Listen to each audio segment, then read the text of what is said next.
All right, everybody, it is day 3 of the engine swap. It's Saturday, and I slept in. It's like 12:30 right now. I woke up at 10, but I did some stuff and blew the driveway off. It was covered in leaves and whatever. Stuff that needed done before I got onto this. So anyway,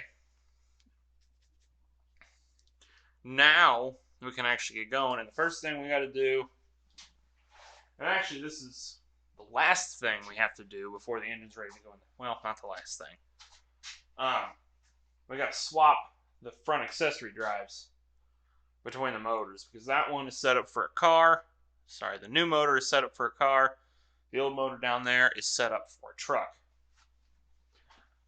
You can put a car accessory drive in a truck.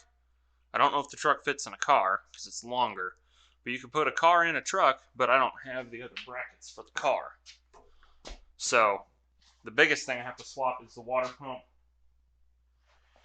and crank pulleys. I gotta swap the crank pulleys, I think.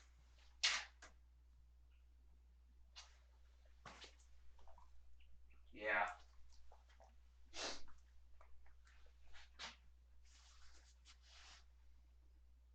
Yeah.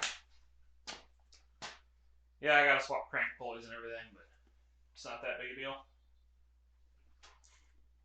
So, let's get right on into that. I'll set y'all up in a time lapse just like we did earlier, and we'll get cooking.